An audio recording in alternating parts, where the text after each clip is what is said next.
Welcome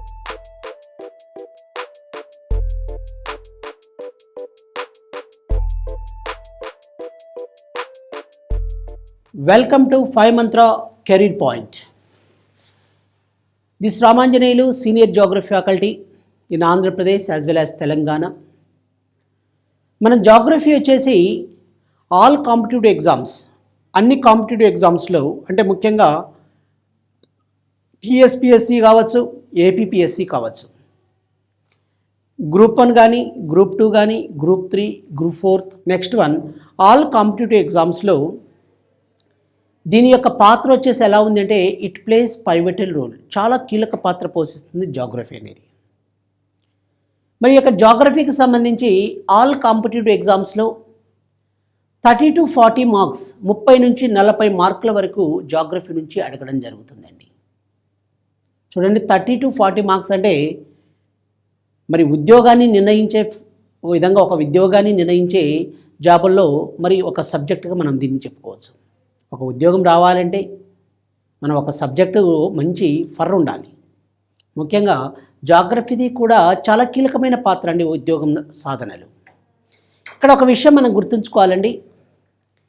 ఇక geography వచ్చేసి ప్రధానంగా ఏంటంటే వరల్డ్ జాగ్రఫీ, ప్రపంచ భౌగోళిక శాస్త్రం. ఇక వరల్డ్ జాగ్రఫీలో మనం మొదటిది ఏం చెప్పుకోవచ్చు అంటే జియోమార్ఫాలజీ అని చెప్పచ్చు. జియోమార్ఫాలజీ వచ్చేసి దీన్ని ఏమంటారంటే భూస్వరూప శాస్త్రం అంటారండి. నెంబర్ 2 క్లైమటాలజీ అంటే శీతోష్ణ స్థితికి సంబంధించి.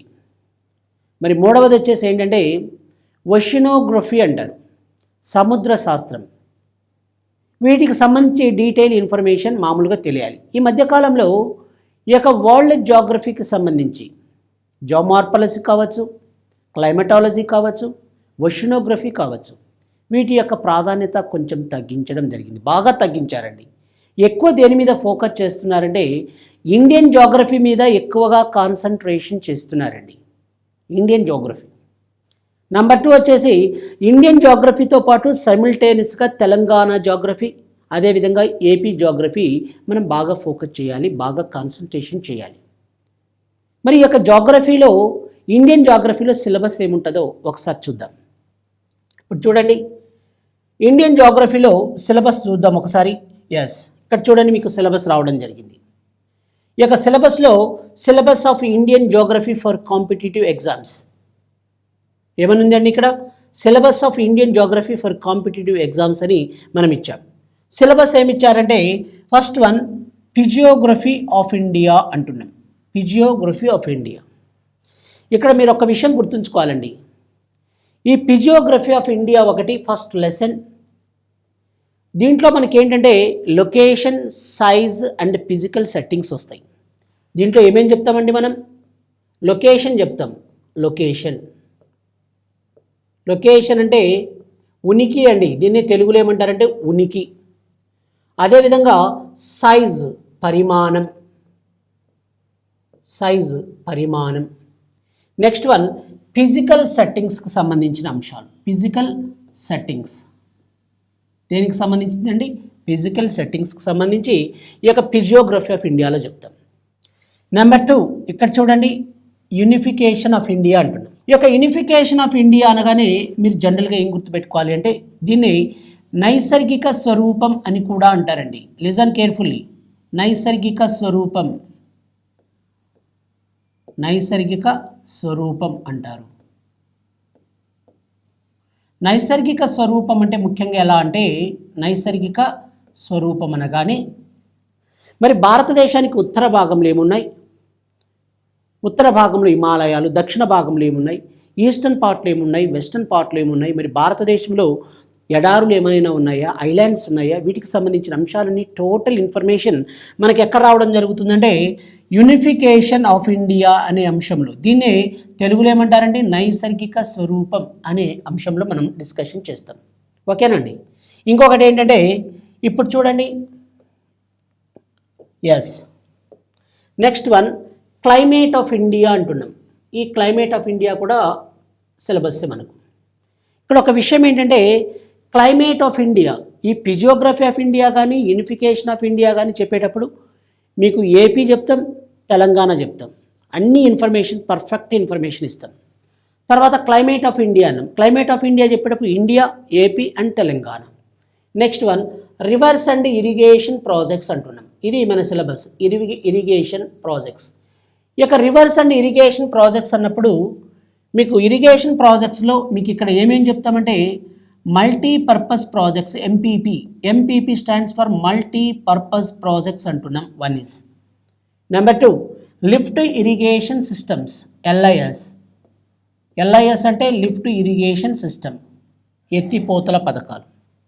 కాబట్టి మల్టీపర్పస్ ప్రాజెక్ట్స్ కానీ, ఎత్తిపోతల పథకాలు కానీ, రిజర్వాయర్స్ కానీ, తర్వాత ఏ నదులు ఉన్నాయి, వాటిపై ఏ ప్రాజెక్టులు ఏర్పాటు చేశారు, ఈ డీటెయిల్ ఇన్ఫర్మేషన్ మీకు నేను ఇక్కడ చెప్తాను. జస్ట్ మీరు ఈ విషయాలు మీరు గుర్తుపెట్టుకోవాలి అంతే. ఇంకొక విషయం చూడండి. ఇప్పుడు ఏంటంటే natural vegetation and also wild life అంటున్నాం. ఈ యొక్క natural vegetation and wild life అంటే ఏంటంటే దీన్ని తెలుగులో ఏమంటారండి? Natural vegetation and wild life అంటే సహజ ఉద్భిజ సంపద అంటారు. న్యాచురల్ వెజిటేషన్ మీన్స్ సహజ ఉద్భిజ సంపద, దీన్ని అడవులు అని కూడా అంటారు. వైల్డ్ లైఫ్ అంటే వన్యమృగ సంరక్షణ.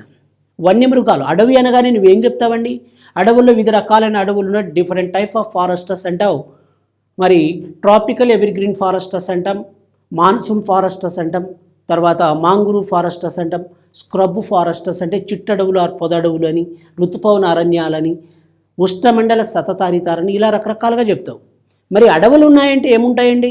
వైల్డ్ లైఫ్ అంటే వన్యజీవులు ఉంటాయి. కాబట్టి very very very very important chapter. దీని నుంచి మనకు జనరల్గా వైల్డ్ లైఫ్ దీనికి సంబంధించి సుమారుగా ప్రతి ఎగ్జామినేషన్లో కూడా ఒక 5 మార్క్స్ వరకు దీని నుంచి అడగడం జరుగుతుంది. 5 మార్క్స్ వస్తున్నాయండి. సరే, ఎలా సార్ అంటే ఒకటి ఫ్లోరా అనే అంశం గురించి డిస్కషన్ చేస్తారు అక్కడ. ఫ్లోరా ఏంటంటే ఫ్లోరా అంటే ఏ వృక్ష జాతులు పెరుగుతాయి. Flora means natural vegetation. Fauna అంటే వన్యజీవులు. ఫానా అంటే ఏంటండి? వన్యజీవులు. ఫ్లోరా అంటే వృక్ష జాతులు.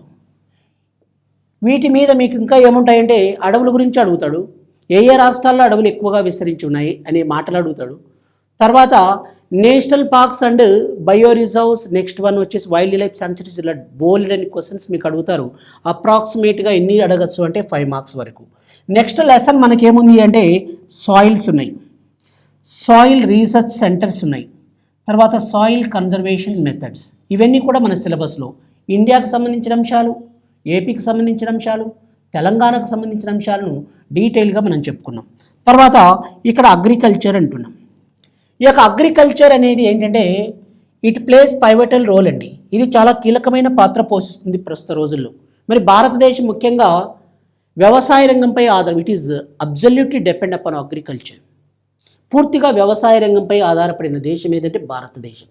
కాబట్టి అగ్రికల్చర్. మరి అగ్రికల్చర్తో పాటు మనం ఇంకా ఏం చెప్పుకోవచ్చు అంటే మినరల్స్ అండ్ ఎనర్జీ రిసోర్సెస్ అంటారండి. Minerals and energy resources.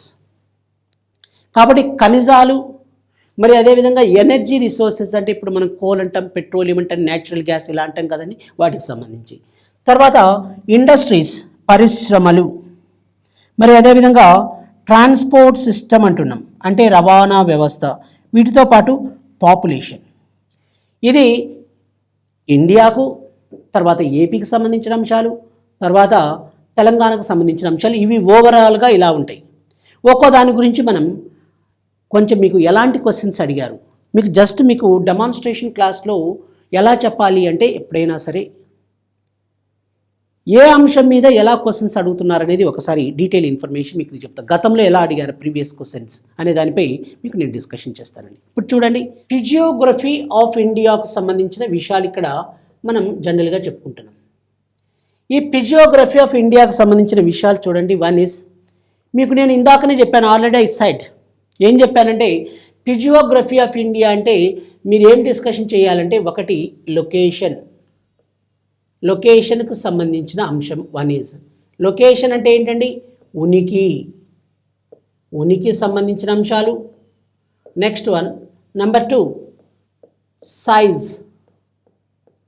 Size వచ్చేసి పరిమాణం,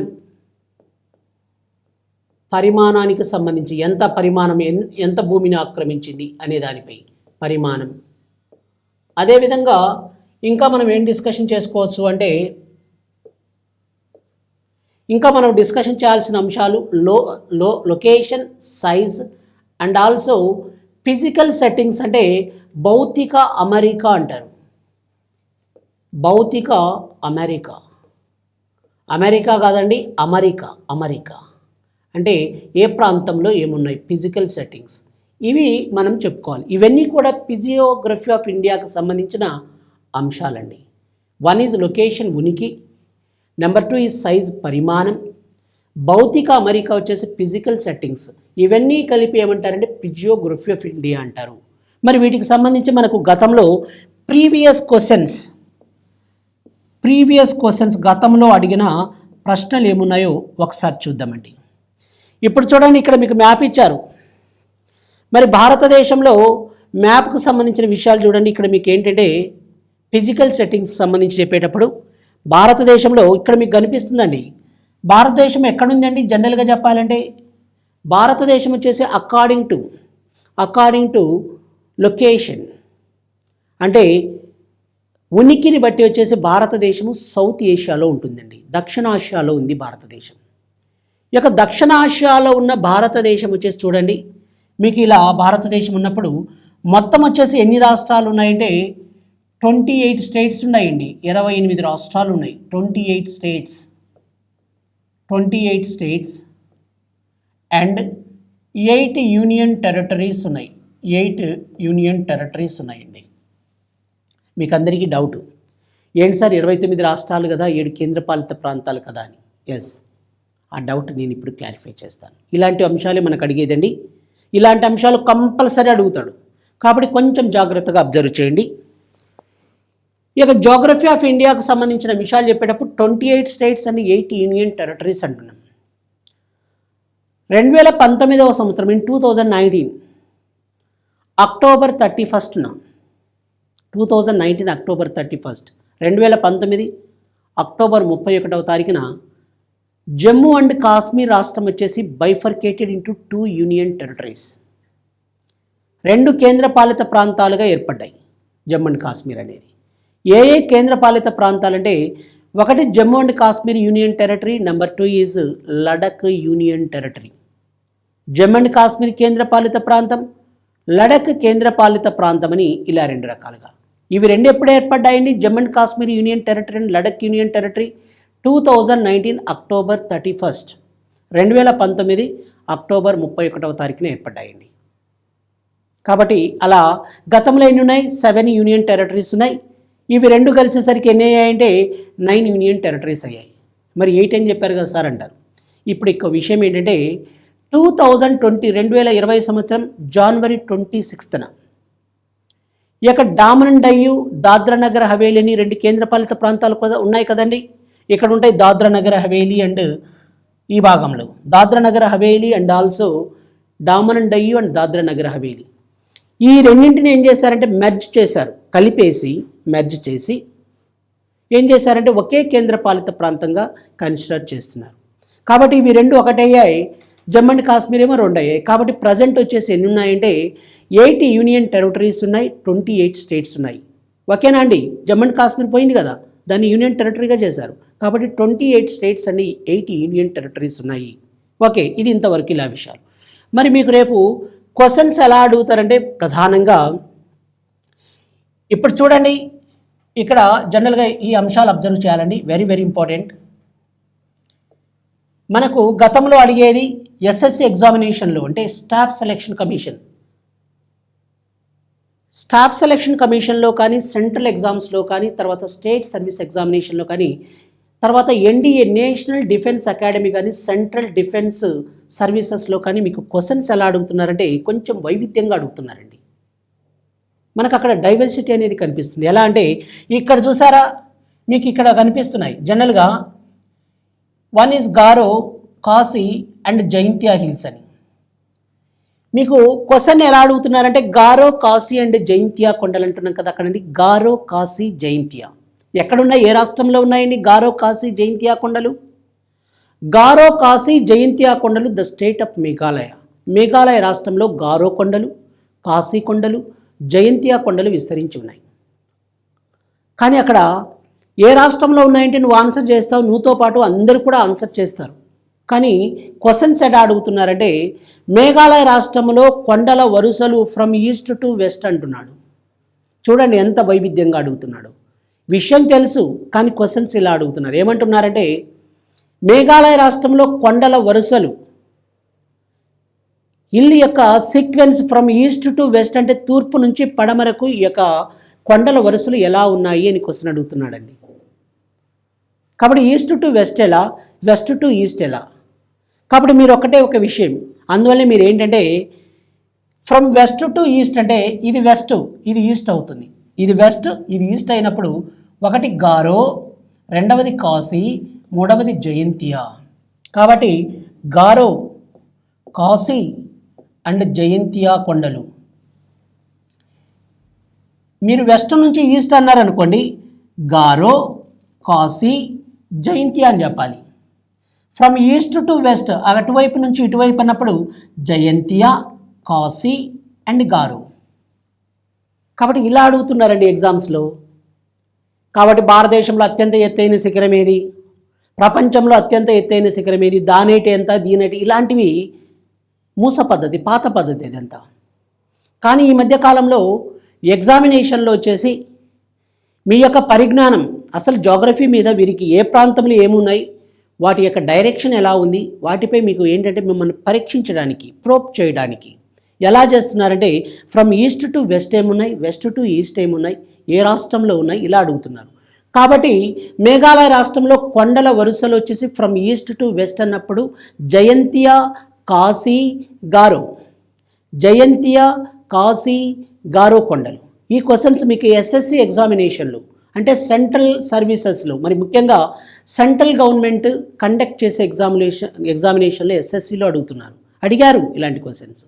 కాబట్టి ఈస్ట్ టు వెస్ట్ అన్నప్పుడు జయంతియా, కాశీ అండ్ గారో కొండలు, ఫ్రమ్ వెస్ట్ టు ఈస్ట్ అన్నప్పుడు గారో, కాశీ అండ్ జయంతియా కొండలు అన్న విషయాన్ని మీరు గుర్తుంచుకోవాలి. ఇక్కడ ఒక విషయం ఏంటంటే మీకు ఇంకొక విషయం ఏంటంటే క్రింది వాటిలో ఏ రాష్ట్రాన్ని అబౌట్ ఆఫ్ ద క్లౌడ్స్ అని పిలుస్తున్నారు? అబౌట్ ఆఫ్ ద క్లౌడ్స్ అని దేన్ని పిలుస్తున్నారు అంటున్నారు, ఏ రాష్ట్రాన్ని పిలుస్తున్నారు? చూడండి డిఫరెంట్గా లేవా? ఇది ఒక విధంగా చెప్పాలంటే జోగ్రఫీ ప్లస్ జీకే లాగా మీకు అనిపిస్తుంది, అవునా కాదా? Yes or no? కాబట్టి మనం ఈస్ట్ టు వెస్ట్ అని చెప్పాం, తర్వాత అబౌట్ ఆఫ్ ద క్లౌడ్స్ అంటున్నాం. అబౌట్ ఆఫ్ ద క్లౌడ్స్ అంటే ఏంటంటే మేఘాల నివాసం. అబౌట్ ఆఫ్ ద క్లౌడ్స్ అంటే ఏంటండి? మేఘాల నివాసం. కాబట్టి భారతదేశంలో ఏ రాష్ట్రాన్ని అబౌట్ ఆఫ్ ద క్లౌడ్స్ అని పిలుస్తారు అంటే మేఘాలయ రాష్ట్రాన్ని అబౌట్ ఆఫ్ ద క్లౌడ్స్ అని పిలుస్తారన్న విషయాన్ని మీరు గుర్తుపెట్టుకోవాలి. ఇలాంటి అంశాలు మీకు రకరకాలుగా అడుగుతున్నాడు, మంచి వైవిధ్యభరితంగా అడుగుతున్నాడు క్వశ్చన్స్, అది అలా విషయాలు. మరి భారతదేశంలో ఈ భాగాన్ని వచ్చేసి ముఖ్యంగా ఇవన్నీ కూడా ఏంటండి, ఈ రాష్ట్రాలన్నీ కూడా ఏం చెప్పుకోవచ్చు మనం? ఈశాన్య రాష్ట్రాలు అంటారు, north eastern part of India. ఇది ఈశాన్య రాష్ట్రములు అంటారండి, నార్త్ ఈస్టర్న్ స్టేట్స్ అంటారు, ఈశాన్య రాష్ట్రాలు. ఈశాన్య రాష్ట్రాలు అంటే ఇక్కడ మీరు ఒక విషయం గుర్తుపెట్టుకోవాలండి, 7 sisters and 1 brother అంటారు. 7 మంది అక్క చెల్లెలు, ఒక తమ్ముడు. తమ్ముడు ఎవరు సార్ అంటారు మీరు. 7 sisters and 1 brother అన్నప్పుడు 1 brother అంటే సిక్కిం, రిమైనింగ్ స్టేట్స్ వచ్చేసి అరుణాచల్ ప్రదేశ్, నాగాల్యాండ్, మణిపూర్, త్రిపుర, మేఘాలయ, నెక్స్ట్ వన్ వచ్చేసి అస్సాం. ఈ రాష్ట్రాలను ఏమని పిలుస్తారంటే సిస్టర్స్ అని, 7 sisters అని, 1 brother అనగానే సిక్కిం అన్న విషయాన్ని మీరు గుర్తుపెట్టుకోవాలి. కాబట్టి ఈ భాగాన్ని ఏమంటారంటే north east part of India అంటారు. ఓకేనా అండి? మరి నెక్స్ట్ వన్, మరి భారతదేశంలో ఇదంతా ప్రధాన భూభాగం. మరి ప్రధాన భూభాగంతో పాటు మనకి ఏంటంటే ఇక్కడ కొన్ని దీవుల సముదాయం కూడా ఉందండి. ఇక్కడ చూడండి, ఇక్కడ మీకు దీవులు, కొన్ని దీవులు చూపిస్తున్నాం ఇక్కడ. ఈ దీవులు వచ్చేసి ఏంటంటే లక్షద్వీప్ ఐలాండ్స్. మరి ఇవి వచ్చేసి ఏంటంటే ఇయర్ ఈ భాగాన్ని ఏమంటారంటే అండమాన్ నికోబార్ దీవులు అంటారు, అండమాన్ అండ్ నికోబార్ ఐలాండ్స్. మనకు ప్రీవియస్ క్వశ్చన్స్ ఎలా అడిగారంటే ఇప్పుడు చూడండి, ఇక్కడ లక్షద్వీపులకు సంబంధించి మీరు FRO అండి, ఫారెస్ట్ రేంజ్ ఆఫీసర్ ఎఫ్ఆర్ఓ ఎగ్జామినేషన్లో కానీ, తర్వాత forest section officer FSO examination, forest range officer మరియు ఫారెస్ట్ సెక్షన్ ఆఫీసర్ ఎగ్జామ్లో మీకు ఏమని క్వశ్చన్ అడిగారంటే ప్రవాల బిత్తికలు అని ఏ దీవులను పిలుస్తారు, ప్రవాల బిత్తికలు అని ఏ దీవులను పిలుస్తారని క్వశ్చన్ అడిగారు. ప్రవాల బిత్తికలు అంటే ప్రవాల బిత్తికలు, ఇక్కడ చూడండి ప్రవాల బిత్తికలు అంటారు. ఈ టెర్మినాలజీ చూడండి చాలా అద్భుతంగా ఉంటుందండి. ప్రవాల బిత్తికలు అంటున్నాం. ఏమంటున్నాం? ప్రవాల బిత్తికలు.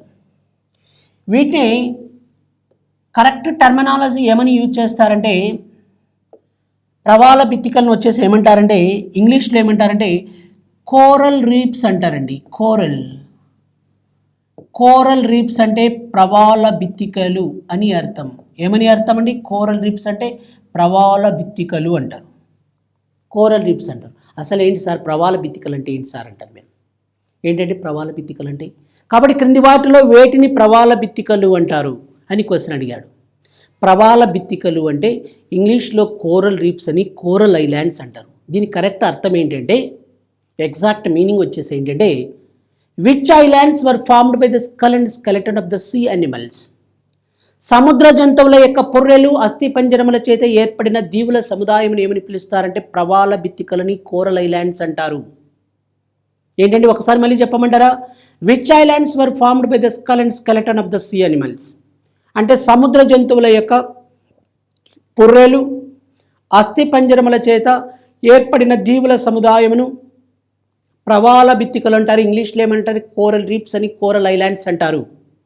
మరి కోరల్ ఐలాండ్స్కి ఉదాహరణ వచ్చేసి ఏంటంటే లక్షద్వీపులు coral islands, Lakshadweep union territory ఇది ఒక కోరల్ దీవులండి ఇవి. మరి ఇవి అలా విషయాలు. ఈ ప్రవాల బిత్తికలు లక్షద్వీప్ ఐలాండ్స్ వచ్చేసి ఏంటంటే ఇది ఒక కేంద్ర పాలిత ప్రాంతం అండి. ఇది ఒక కేంద్ర పాలిత ప్రాంతమైనప్పుడు మనకు గతంలో గ్రూప్ 2 ఎగ్జామినేషన్లో ఒక క్వశ్చన్ అడిగాడు. భారతదేశంలో విస్తీర్ణ పరంగా అతి చిన్న కేంద్ర పాలిత ప్రాంతం ఏది? In terms of area which is the smallest union territory in the country. కాబట్టి భారతదేశంలో విస్తీర్ణ పరంగా అతి చిన్న కేంద్ర పాలిత ప్రాంతం వచ్చేసి ఏదంటే Lakshadweep union territory is the smallest union territory in the country. దేశంలోనే విస్తీర్ణ పరంగా అతి చిన్న కేంద్ర పాలిత ప్రాంతం ఏదంటే లక్షద్వీప్ యూనియన్ టెరిటరీ. ఎంత ఏరియాను ఆక్రమించిందంటే 32 స్క్వేర్ కిలోమీటర్స్, కేవలం 32 చదరపు కిలోమీటర్ల భూభాగాన్ని ఆక్రమించింది. ఇలాంటి అంశాలు అడుగుతారండి. అడిగారు, నేను అడగడం కాదండి, అడిగారు మీకు ప్రీవియస్ క్వశ్చన్స్ అవి. మీరు సైమల్టేనియస్గా ఇక్కడ నుంచి ఇటువైపు ఇటు మారారు. ఇక్కడికి రాగానే మీకు ఇక్కడ దీవులు కనిపిస్తున్నాయి చూసారండి. ఈ ఐలాండ్స్ వీటి ఏమంటారంటే అండమాన్ అండ్ నికోబార్ ఐలాండ్స్ అంటారు. అండమాన్ నికోబార్ దీవులని.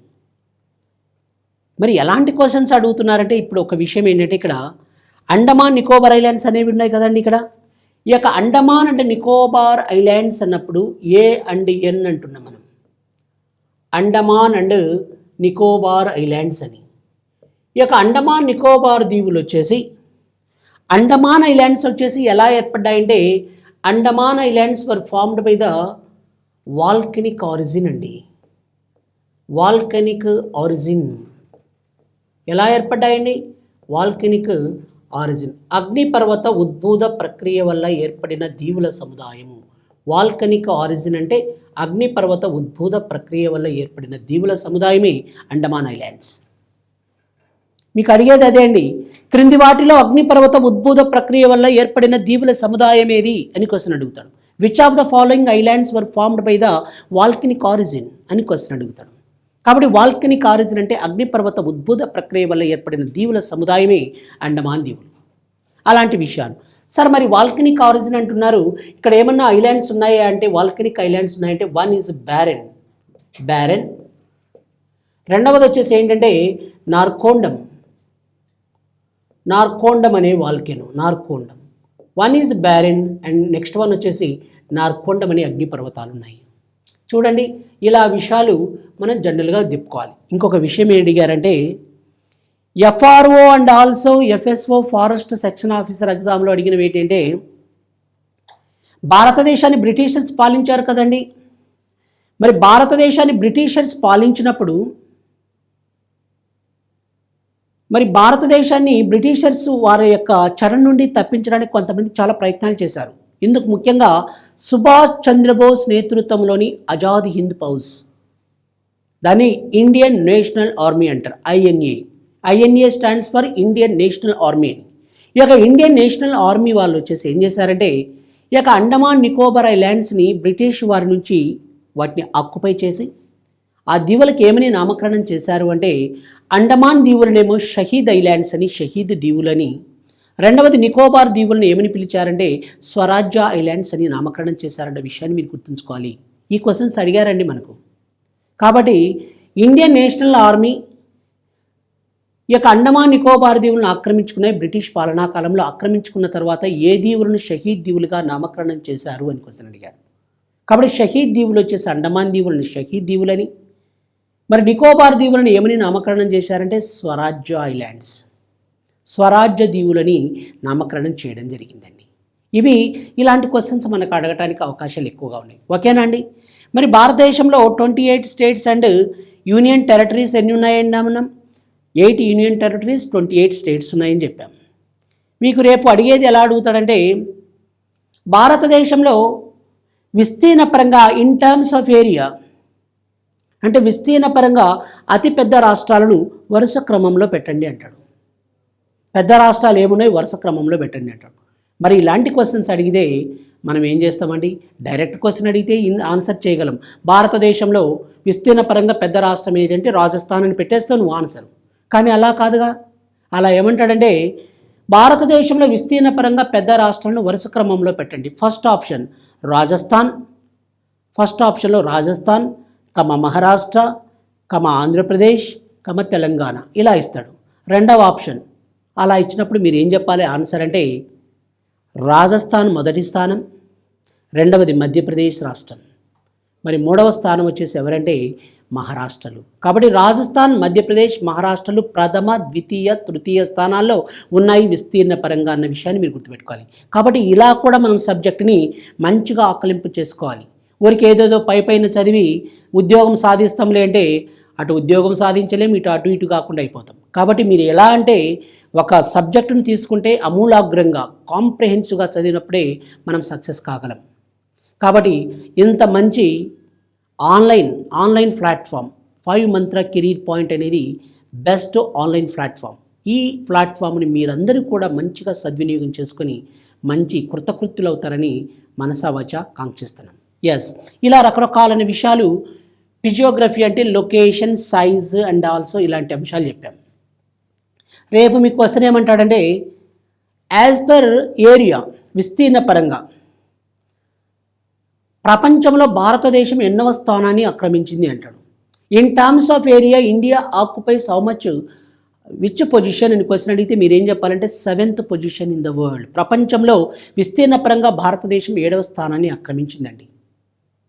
మరి పర్సంటేజ్ ప్రకారం భారతదేశం ప్రపంచంలో ఎంత శాతం అని క్వశ్చన్ అడిగితే 2.42%, 2.42% ఆక్రమించింది భారతదేశం ప్రపంచంలో.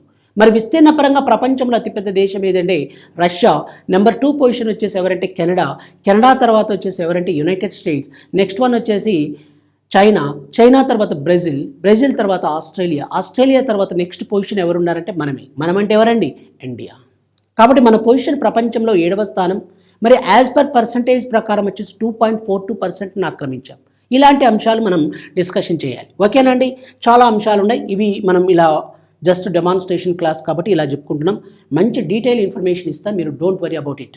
ఓకే, ఇప్పుడు మనం ఇంకా చెప్పాల్సిన అంశం వచ్చేసి ఏంటంటే యూనిఫికేషన్ ఆఫ్ ఇండియాకు సంబంధించిన విషయాల గురించి ఇప్పుడు జనరల్గా చెప్పుకుంటామండి. యూనిఫికేషన్ ఆఫ్ ఇండియా, ఈ యొక్క యూనిఫికేషన్ ఆఫ్ ఇండియాకు సంబంధించిన విషయాలు చూడండి.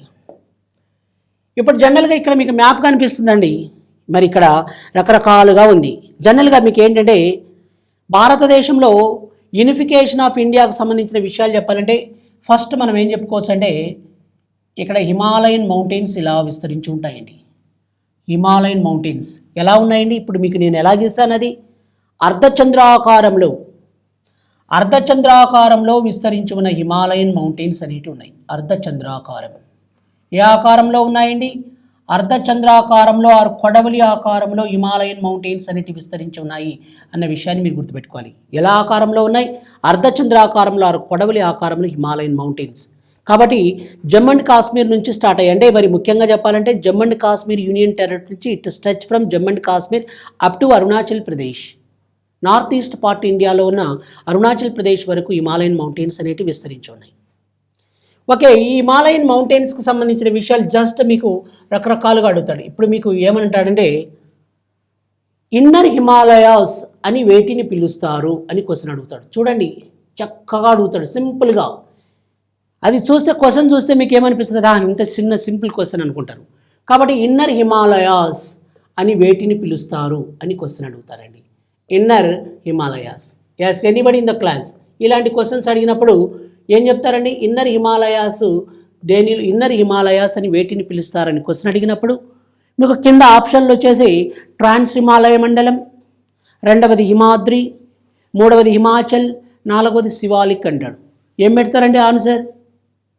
ఇన్నర్ హిమాలయాస్ అంటే దేనిలో భాగం, వేటిని పిలుస్తారు, ఇలా అడగచ్చు. ఒకటి ట్రాన్స్ హిమాలయ మండలం ఆప్షన్, నెంబర్ 2 హిమాద్రి, మూడవది హిమాచల్, నాలుగవది శివాలిక్ అంటాడు. కాబట్టి ఏం ఆన్సర్ చేయాలి మనం? కాబట్టి హిమాద్రిని ఏమంటారంటే ఇన్నర్ హిమాలయాస్ అంటారు. దీన్ని ఇంకొక పేరు ఏమంటారంటే ద గ్రేటర్ హిమాలయాస్ అని కూడా పిలుస్తారు. చూడండి, అలాంటివి అడగచ్చు మనకు. మరి హిమాలయాలు వచ్చేసి ఎలా విస్తరించి ఉన్నాయి అంటే హిమాలయాలు సుమారుగా 5 లక్షల చదరపు కిలోమీటర్ల భూభాగాన్ని 5 lakhs square kilometers అండి, 5 లక్షల చదరపు కిలోమీటర్ల భూభాగాన్ని ఆక్రమించి ఉన్నాయి హిమాలయన్ మౌంటైన్స్. ఎంత భూభాగాన్ని ఆక్రమించాయండి?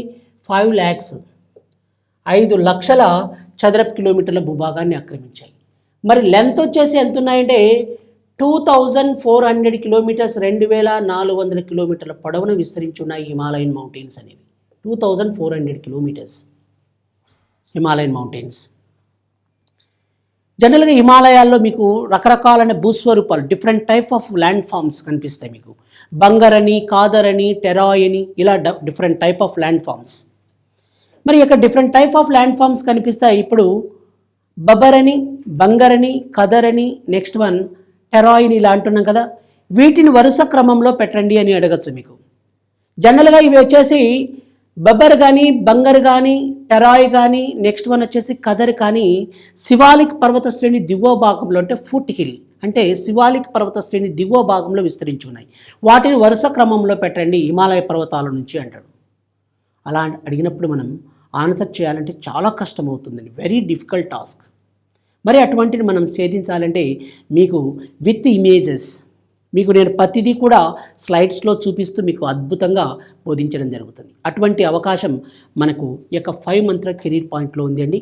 కాబట్టి మనం అద్భుతంగా మీరు ఆన్లైన్ క్లాస్ వినొచ్చు, ఆన్లైన్ క్లాస్ అనుకోవచ్చు, కానీ ఈ యొక్క ఆన్లైన్ క్లాస్ మీరు ఆఫ్లైన్ క్లాస్ కంటే అత్యంత అద్భుతంగా చాలా సమర్థవంతంగా బోధిస్తే మీకు కూడా మంచిగా ఇమేజెస్ చూస్తే మీకు ఈజీగా అర్థమైపోతుంది. అటువంటి అవకాశం మనకు 5 మంత్ర కెరీర్ పాయింట్లో ఉంది. ఎస్, ఓకే, ఇలా విషయాలు. ఈ భాగంలో మీకు దిగువ భాగంలో ఇక్కడ వచ్చేసి ఏంటంటే ఈ భాగం అంతా మొత్తం వచ్చేసి సాయిల్స్ ఉంటాయండి. మీకు అందరికీ తెలుసు వీటిని ఏమంటారంటే గంగా సింధు మైదానాలని కూడా అంటారు, ఇండస్ గంగటిక్ ప్లేన్స్ అని. ఈ యొక్క గంగా సింధు మైదానాలు అనేవి ఎలా, వీటికి సంబంధించిన విషయాలు కూడా డిఫరెంట్ టైప్ ఆఫ్ క్వశ్చన్స్ అడుగుతారు. వాటికి సంబంధించిన ఇన్ఫర్మేషన్ నేను ఇస్తాను. ఇప్పుడు చూడండి, మీకు ఈ భాగంలోకి రాగానే మరి భారతదేశంలో ఈ భాగం ఇది వచ్చేసి ఏంటంటే థార్ డెజర్ట్ అండి, థార్ ఎడారి.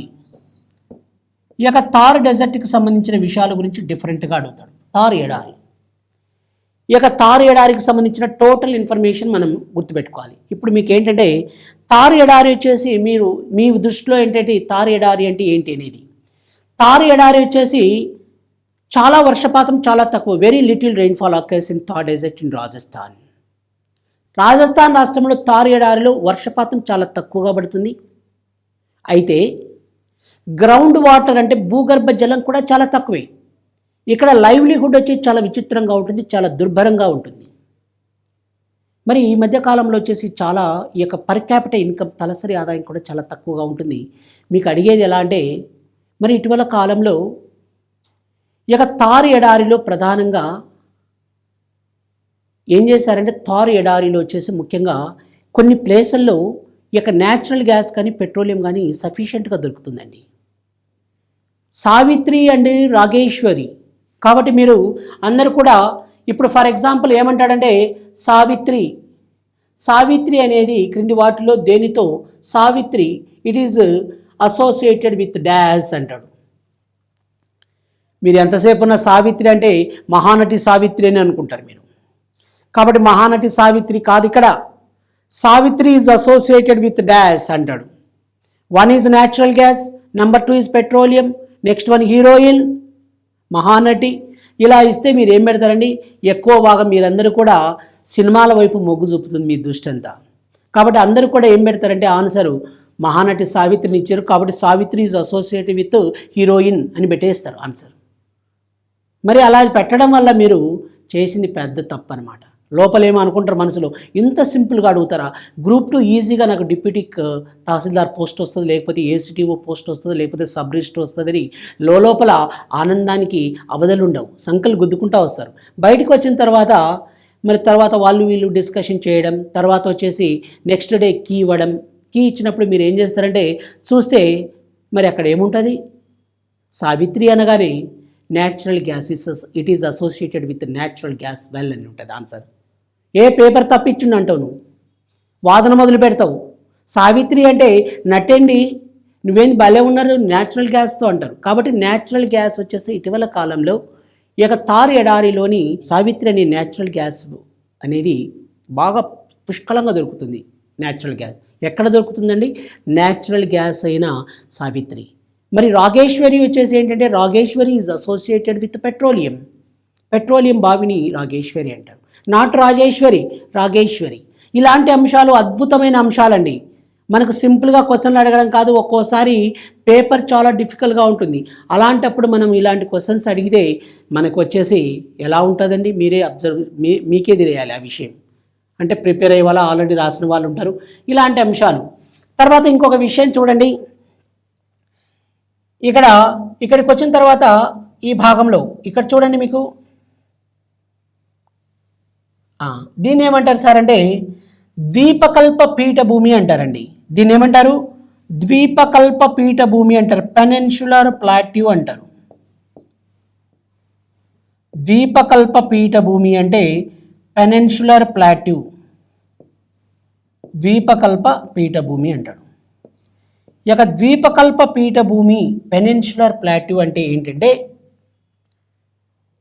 మీరు చూడండి, ఇదంతా మొత్తం పెనిన్సులర్ ప్లాట్యూ, ద్వీపకల్ప పీఠభూమి అంటారు. ఇది భారతదేశంలో విస్తీర్ణ పరంగా అతిపెద్ద భూస్వరూపం అండి. In terms of area it is the largest land form in the country. భారతదేశంలో విస్తీర్ణ పరంగా అతిపెద్ద భూస్వరూపం ఏది, ద్వీపకల్ప పీఠభూమి అతిపెద్ద భూస్వరూపం. హిమాలయాలు 5 లక్షలే, మరి ద్వీపకల్ప పీఠభూమి ఎంత ఆక్రమించింది, 16 లక్షల చదరపు కిలోమీటర్ల భూభాగాన్ని ఆక్రమించిందండి. 16 lakh స్క్వేర్ కిలోమీటర్స్, 16 లక్షల చదరపు కిలోమీటర్ల భూభాగాన్ని ఆక్రమించింది. ఏదండి ఇది, ద్వీపకల్ప పీఠభూమి. రేపు మన క్వశ్చన్స్ గతంలో మనకి ఎస్ఐ ఎగ్జామినేషన్లో ఎలా అడిగారంటే ద్వీపకల్ప పీఠభూమి ఎప్పుడు ఏర్పడింది ఇది అని క్వశ్చన్ అడిగితే మన కింద ఆప్షన్స్ ఎలా ఉంటాయంటే కాంబ్రియన్ యుగం, రెండవది క్యాంబ్రియన్ ఎరా,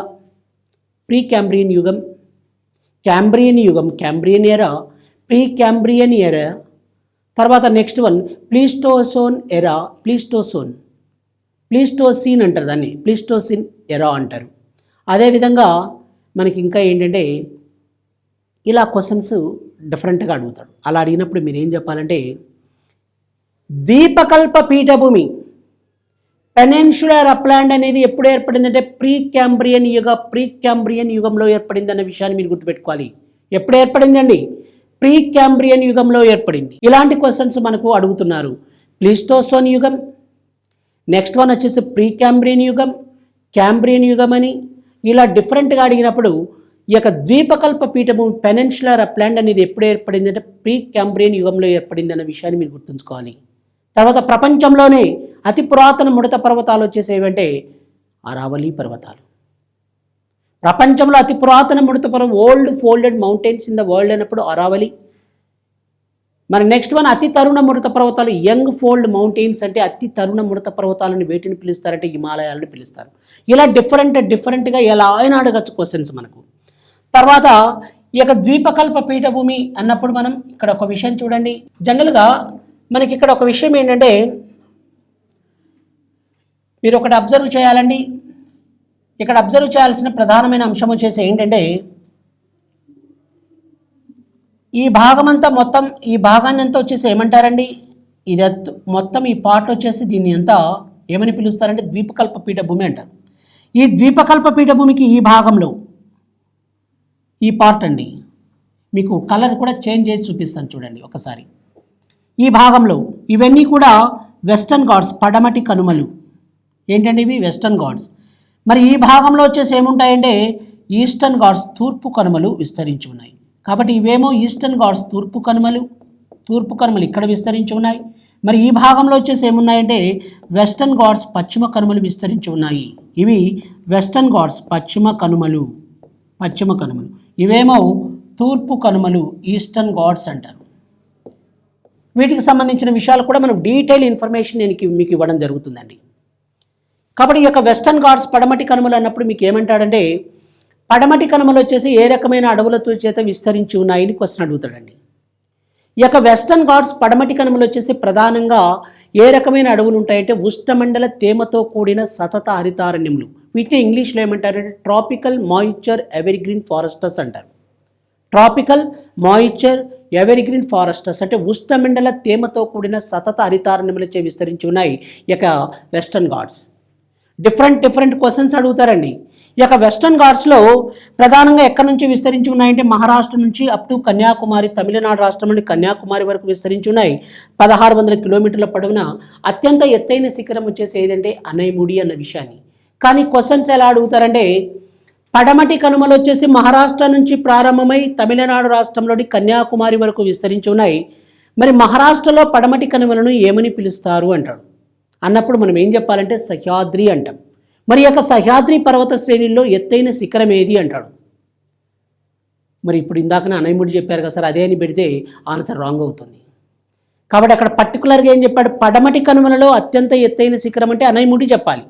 కానీ సహ్యాద్రి పర్వతాలలో అత్యంత ఎత్తైన శిఖరం అనగానే మీరు ఏం చెప్పాలంటే కల్సుబాయ్ అనేది అత్యంత ఎత్తైన శిఖరం. ఇలాంటి డిఫరెంట్ క్వశ్చన్స్ అడుగుతారు. మరి అవన్నీ కూడా మనం నీట్గా చేసే మరి యొక్క ఎఫిషియన్సీని మనం సంపాదించుకోవాలి. మరి తూర్పు కనుమలు కూడా అంతే. మరి తూర్పు కనుమలు వచ్చేసి ఒరిస్సా నుంచి ప్రారంభమై తమిళనాడు రాష్ట్రం నుండి కన్యాకుమారి వరకు విస్తరించి ఉన్నాయి. మరి ఈ భాగంలో అత్యంత ఎత్తైన శిఖరాలు వరుస క్రమంలో పెట్టండి అంటాడు.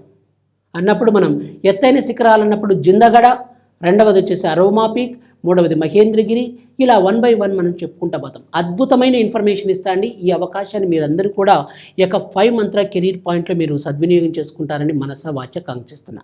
ఇంకొక విషయం చూడండి, దీని తర్వాత మనం నెక్స్ట్ డిస్కషన్ చేయాల్సిన ప్రధానమైన అంశం వచ్చేసి ఏది అంటే క్లైమేట్ ఆఫ్ ఇండియాకు సంబంధించిన అంశాల గురించి మనం డిస్కషన్ చేయాలి. దేనికి సంబంధించండి? Climate of India. దేనికి సంబంధించిన అంశాలు? క్లైమేట్ ఆఫ్ ఇండియా అంటాం. క్లైమేట్ ఆఫ్ ఇండియా, భారతదేశపు శీతోష్ణ స్థితి.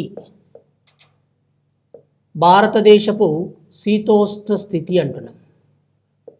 ఈ యొక్క భారతదేశపు శీతోష్ణ స్థితికి సంబంధించిన అంశాలు. ఎస్, మీకు రకరకాలుగా ఇక్కడ చూడండి, అద్భుతంగా ఇలా మీకు నేను స్లైడ్స్ తోటి నీట్గా చెప్తానండి. కాబట్టి భారతదేశపు శీతోష్ణ స్థితికి సంబంధించిన అంశాల గురించి డిస్కషన్ చేసేటప్పుడు ఒక చిన్న విషయం చూడండి. మరి భారతదేశంలో రేపు ఏమంటాడంటే భారతదేశంలో ఏ రకమైన మండలంలో ఉంది అంటాడు. భారతదేశం వచ్చేసి ఏ రకమైన మండలంలో ఉంటుందంటే ఉష్ణమండల ఋతుపవన tropical monsoon type of climate ఉంటుందండి భారతదేశంలో. Tropical monsoon type of climate అంటే భారతదేశంలో ఉష్ణమండల ఋతుపవన శీతోష్ణ స్థితి ఉంటుంది. రేపు మనకు గతంలో అడిగిన క్వశ్చన్స్ ఎలా అంటే భారతదేశంలో వచ్చేసి ఋతుపవన మండలం ఉంది, మాన్సూన్ టైప్ ఆఫ్ క్లైమేట్ ఉంది. మరి భారతదేశంలో ఋతుపవన వ్యవస్థను ప్రభావితం చేసే ప్రధానమైన కారకాలు ఏవి అని క్వశ్చన్ అడుగుతాడు. కింద ఆప్షన్స్ డిఫరెంట్గా ఇస్తాడు. కాబట్టి భారతదేశంలో ఋతుపవన వ్యవస్థను ప్రభావితం చేసే ప్రధానమైన అంశాలు ఏవేని క్వశ్చన్ అడిగితే మనం ఏం చెప్పాలండి? ఎల్నినో, లానినో, జెట్ స్ట్రీమ్స్ ఇవన్నీ కూడా భారతదేశంలో ఋతుపవన వ్యవస్థను ప్రధానంగా ప్రభావితం చేసే అంశాలండి. ఎల్నినో, లానినో, ఎల్నినో ఒకటి, లానినో ఒకటి, తర్వాత జెట్ స్ట్రీమ్స్ అనేవి ఇవన్నీ కూడా భారతదేశంలో ఋతుపవన వ్యవస్థను ప్రభావితం చేసే ప్రధానం. These are important factors. The Indian monsoon system influenced by these factors. One is el nino, la nina and jet streams. ఇలా విషయాలు ప్రతి విషయం కూడా మనం టాప్గా తెలుసుకోవాలి, ప్రతి విషయం అద్భుతంగా తెలుసుకోవాలి. అసలు మాన్సూన్ అంటే ఏంటి సార్ అంటారు. ఏంటండి మాన్సూన్ అంటే? మాన్సూన్ అంటే అంటాడు, మాన్సూన్ అంటే ఇట్ ఈజ్ ఎ లో ప్రెజర్ బెల్ట్. మాన్సూన్ అనేది ఇది ఒక లో ప్రెజర్ బెల్ట్ అండి, ఇది ఒక అల్పపీడన ద్రోణి. మాన్సూన్ అనే పదం the term monsoon is derive from Mausam Arabic word అనే విషయాన్ని మనం గుర్తుపెట్టుకోవాలి. మాన్సూన్ అనే ఆంగ్ల భాషా పదం మౌసమ్ అనే అరబిక్ భాషా పదం నుంచి ఉద్భవించింది. మౌసమ్ అనే అరబిక్ వర్డ్కు అర్థం వచ్చేసి ఏంటంటే సీజన్, ఋతువు అని తెలుగులో అర్థం. ఇలాంటివి అడుగుతాడు. ఇంకా ఏంటంటే జనరల్గా మనకు గతంలో అడిగిన క్వశ్చన్స్, ప్రీవియస్ క్వశ్చన్స్ ఏంటంటే ఇక్కడ ఒక విషయం గుర్తుంచుకోవాలండి మీరు. జనరల్గా ఏంటంటే గుర్తుంచుకోవాల్సిన ప్రధానమైన అంశాలు వచ్చేసి ఏంటంటే ఇప్పుడు చూడండి, వన్ ఈజ్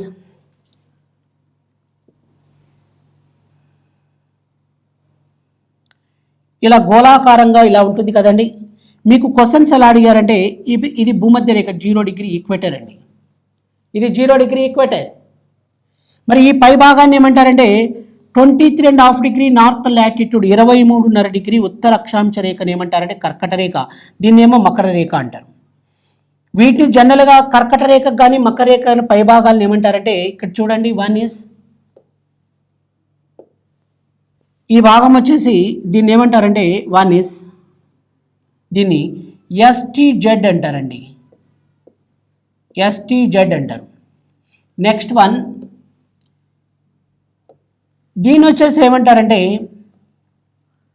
దీన్ని కూడా ఎస్టీజెడ్ అని అంటారండి. ఏంటి సార్ ఎస్టీజెడ్ అంటే సార్ అంటారు మీరు. ఎస్టీజెడ్ అంటే ఏంటంటే సబ్ ట్రాపికల్ జోన్ అంటారండి, సబ్ ట్రాపికల్ జోన్ అంటారు, ఉప ఆయన రేఖ మండలం అంటారు. ఎస్టీజెడ్ మీన్స్ సబ్ ట్రాపికల్ జోన్ అని ఉప ఆయన రేఖ మండలం అంటారు. జనరల్గా ఈ యొక్క 0 డిగ్రీ ఇది వచ్చేసి 0 డిగ్రీ ఈక్వేటర్ అంటారండి, భూమధ్య రేఖ. ఇక్కడ ఏముంటుంది అంటే జనరల్గా లో ప్రెజర్ బెల్ట్ అండి, ఇది లో ప్రెజర్ బెల్ట్. ఇది 0 డిగ్రీ ఈక్వేటర్ అనేది లో ప్రెజర్ బెల్ట్. ఈ పై భాగంలో ఎస్టీజెడ్, ఇక్కడ ఎస్టీజెడ్, ఇక్కడ ఎస్టీజెడ్ ఉంది.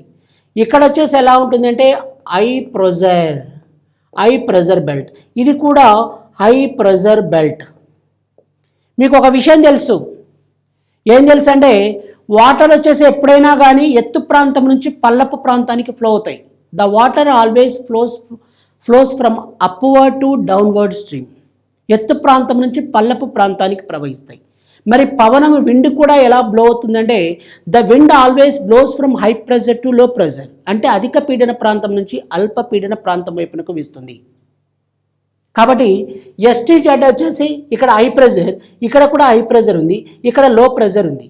కాబట్టి ఈ లో ప్రెజర్ మీదకి వచ్చేసి ఇలా విండ్స్ వీస్తాయండి, from high pressure to low pressure, from high pressure to low pressure, from high pressure to low pressure. అది ఇక్కడేమో ఇది కూడా హై ప్రెజర్, ఇదేమో లో ప్రెజర్. మీకు రేపు క్వశ్చన్స్ అడిగింది ఎలా అడుగుతున్నారంటే ఇలా అడుగుతున్నారండి, ఇది హై ప్రెజర్, ఇది హై ప్రెజర్, ఇది లో ప్రెజర్. అధిక పీడన గాలులు ఎల్లప్పుడూ కలిసే ప్రదేశాన్ని ఏమంటారు అని క్వశ్చన్ అడుగుతున్నాడు. మీరు 0 డిగ్రీ భూమధ్య రేఖ అంటే అక్కడ 0 డిగ్రీ భూమధ్య రేఖ ఉండదు, అక్కడ అసలు ఆప్షనే ఉండదు.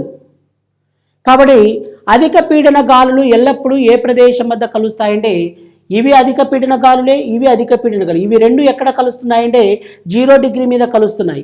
ఈ కలిసే ప్రదేశాన్ని ఏమంటారంటే ఐటీసీజెడ్ అంటారండి. ఐటీసీజెడ్ అని ఈక్వెటోరియల్ లో ప్రెజర్ బెల్ట్ అని కూడా పిలుస్తారు. ఈఎల్పిడబ్ల్యూ అంటే ఈక్వెటోరియల్ లో ప్రెజర్ బెల్ట్ అంటారు. భూమధ్య రేఖ అల్పపీడన మండలం అని ఇంకొకటి ఏమంటారంటే ఐటీసీజెడ్ అంటారు. ITCZ stands for inter tropical convergent zone అంటారు. అంతర ఆయన రేఖ మండలం అంటారు. కాబట్టి అధిక పీడన గాలులు ఎల్లప్పుడూ కలిసే ప్రదేశాన్ని ఏమని పిలుస్తారు అన్నప్పుడు ఐటీసీజెడ్ అంటారు ఒకటి. ఇంకొక పేరుతో ఏమంటారంటే ఈక్వటోరియల్ లో ప్రెజర్ బెల్ట్, అంటే భూమధ్య రేఖ అల్ప పీడన మండలం అని. ఐటీసీజెడ్ అంటే it stands for inter tropical convergent zone అంటారు. ఇంటర్ ట్రాపికల్ కాన్వర్జెంట్ జోన్ అంటే ఏంటంటే అంతర ఆయన రేఖ మండలం అంటారు. ఇలాంటి క్వశ్చన్స్ మనకు అడుగుతారు. మరి ఇంకా విషయాలు ఎలా అంటే, క్రింది వాటిలో ఏ రాష్ట్రంలో ఈశాన్య ఋతుపవనాల వల్ల వర్షపాతం అధికంగా పడుతుంది అని క్వశ్చన్ అడుగుతాడండి. ఈశాన్య ఋతుపవనాల వల్ల భారతదేశంలో ఈశాన్య ఋతుపవనాలను ఇంగ్లీష్లో ఏమంటారంటే నార్త్ ఈస్ట్ మాన్సూన్స్ అంటారు. మరి ఈ నార్త్ ఈస్ట్ మాన్సూన్స్ ఈశాన్య ఋతుపవనాల వల్ల అధిక వర్షపాతం పడే ప్రాంతం వచ్చేసి ఎక్కడ అంటే ఎక్కడ పడుతుందండి? తమిళనాడు రాష్ట్రంలోని కోరమాండల్ కోస్టల్ ప్లేన్స్లో ఎక్కువగా పడుతుంది. ఇలా డిఫరెంట్గా అడుగుతాడు క్వశ్చన్స్. అవన్నీ కూడా మనం సాల్వ్ చేసేటట్లు మనం తయారు కావాలి.